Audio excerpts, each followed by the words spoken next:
মানে বহুত কাৰবাৰ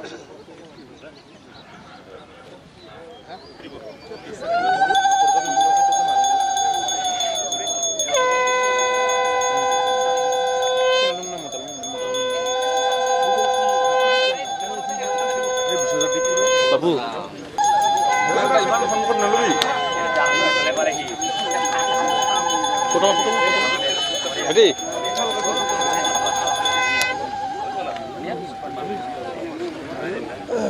যেহেতু এটা উৎসৱ জনগোষ্ঠীটোৱে অতীজৰে পৰা এই উৎসৱটো পালন কৰি আহিছে আৰু লক্ষণৰ কথাটো এটাই যে নিখিল বা ছাত্ৰ সন্থা বা তেখেতসকলৰ জিলা বা আঞ্চলিক কমিটিৰ উদ্যোগত এটা উদ্যোগ গ্ৰহণ কৰিছিল আৰু সেই উদ্যোগ গ্ৰহণ কৰাৰ ফলশ্ৰুতিত আপোনালোকে আজি গম পায় যে য'তে ৰাভা ছাত্ৰ সন্থা আছে য'তে ৰাভা মানুহ আছে তাতে এই পূজা অৰ্চনাটো আজিকালিখন আৰম্ভ হৈছে বাকী উৎসৱটো আৰু সেইটো জাতিটোৰ কাৰণে এটা শুভ চিন্তকৰ এটা পৰিচয় গতিকে এই চেগতে সকলোকে আগন্তুক বাক্য উৎসৱৰ কাৰণে মই বহু শুভেচ্ছা আৰু কৃতজ্ঞতা জ্ঞাপন কৰিছোঁ অভিনন্দন জ্ঞাপন কৰিছোঁ পূজা আৰু ইয়াৰ লগত সংগতি ৰাখি বিভিন্ন কাৰ্যসূচী ৰূপায়ণ কৰিবৰ কাৰণে মনস্থ কৰিছে উদযাপন সমিতি কৰিছে সকলো প্ৰকাৰৰ কাৰ্যসূচী সকলো কাৰ্যসূচীতে মই অঞ্চলবাসী ৰাইজক এই অঞ্চলৰ ৰাইজক মই সহায়ৰে কামনা কৰিছোঁ তেখেতসকলৰ শাৰীৰিকভাৱে মানসিকভাৱে কায়িকভাৱে আৰ্থিকভাৱে তেখেতসকলৰ সহায় সহযোগিতা নিশ্চয় মই কামনা কৰিছোঁ আৰু আটাইৰে সহযোগিতাত নিশ্চয় এটা উৎসৱ পালন কৰিব লাগিলে উৎসৱ ছাকচেছফুল হ'ব লাগিলে বিভিন্ন জাতি আৰু জনগোষ্ঠীৰ সমন্বয়ৰ মাজতে এটা উৎসৱটো ছাকচেছফুল হয় যদিও ৰাভা জনগোষ্ঠীৰ এইটো কৃষিভিত্তিক যদিও এইটো পূজা আৰু উৎসৱ হয় তথাপি সকলো জাতি জনগোষ্ঠীৰ এটা সমন্বয়ৰ মাজত উদযাপন কমিটি গঠন হৈছে মই ভাবোঁ সুন্দৰ ৰূপত এই অনুষ্ঠানটো ছাকচেছ হ'ব অনুষ্ঠান হ'ব আৰু বাইকদেৱীৰ ওচৰত কুকচিদেৱীৰ ওচৰত মই প্ৰাৰ্থনা জনাইছোঁ এই অঞ্চলটো শান্তিময় হৈ থাকক গোটেই খেতি বাতিৰ আৰু শস্য শ্যামলৰ সজ্জামৰ সদায় সুন্দৰভাৱে একদম সেউজীয়া হৈ পৰক তাকে মই কামনা কৰিছোঁ আৰু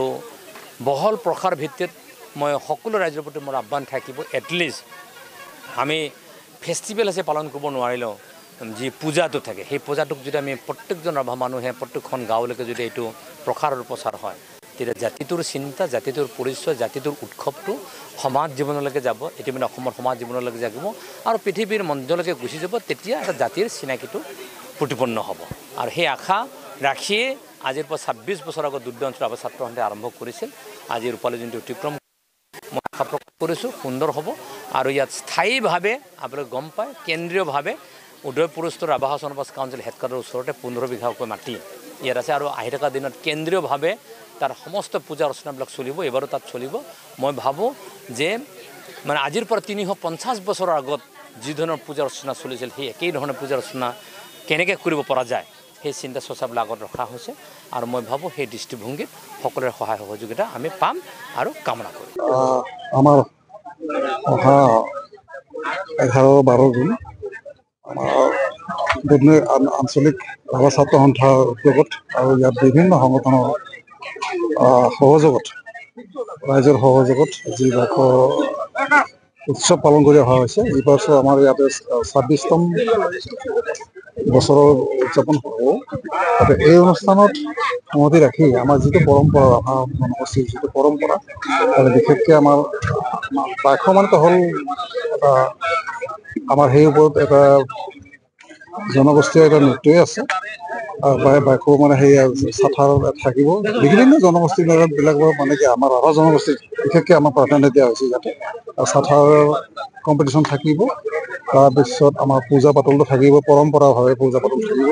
পূজা পাতল কৰা হ'ব যিটো পৰম্পৰা ৰাভা জনগোষ্ঠীৰ যিটো পৰম্পৰা অৰিজিনটো ৰাখিব চেষ্টা কৰা হৈছে গতিকে সেই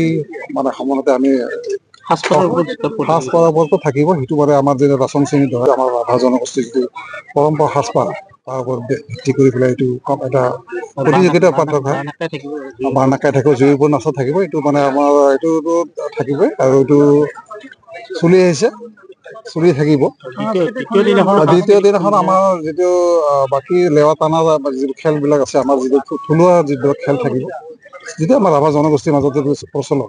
এই খেলবিলাক থাকিব। সাংস্কৃতিক সন্ধিয়া থাকিব, বিশেষকে মূল আকৰ্ষণ তাৰমানে আমাৰ থাকিব ঋতু ৰিবা বুলি যিটো বোম্বাই ইণ্ডিয়ান আইডল মানে হেৰিত প্ৰকৃত এজন মানে আমাৰ ইয়াৰ নৰ্থ ইষ্টৰ হয়, অৰুণাচলৰ, গতিকে আমাৰ স্থানীয়ভাৱে বুলি ভাবিব লাগিব আমি। গতিকে মানে এইটো অনুষ্ঠানৰ লগত তেওঁ গীত পৰিৱেশন কৰিব বুলি আমি আশা ৰাখিছোঁ আৰু অলৰেডি যোগাযোগ কৰা হৈছে। সাংস্কৃতিক সন্ধিয়াত অকল এগৰাকী তাৰ লগতে আকৌ এগৰাকী মহিলা মানে মৌমিতা মিত্ৰকো তেখেতে ক'ব বৰ্তমান যোগাযোগ চলিছে, অলৰেডি মানে ফাইনেল বুলিয়ে ক'ব পাৰি। এই দুটা আৰ্টিষ্টক আমি মানে বিশেষভাৱে ৰাখিছোঁ, মানে প্ৰাধান্য দিছোঁ আৰু বিশেষ আকৰ্ষণ বাবে সেইদিনা বাকী আমাৰ থলুৱা যিসকল মানে উঠি অহা চাম থলুৱা মানে শিল্পীকো স্থানীয় শিল্পীক মানে প্ৰাধান্য দিয়া হ'ব। তেওঁলোকে নিশ্চয় ইয়াতে পৰিৱেশন কৰিব, গীত পৰিৱেশন কৰিব। আৰু আমাৰ ইয়াতে চাথাৰ নৃত্যৰ ওপৰত এটা কম্পিটিশ্যন থাকিব, বিভিন্ন মানে জেগাৰ পৰা আহি পেলাই ইয়াতে সুন্দৰভাৱে এটা মানে চাথাৰ নৃত্যৰ কম্পিটিশ্যন, তাতে বিভিন্ন এলেকাৰ পৰা আহিব, ভাৱে কিবা এটা থাকেই, এইটো ধৰণৰ থাকিব। ইমানখিনিয়ে আমাৰ কাৰ্যসূচী এই বছৰ।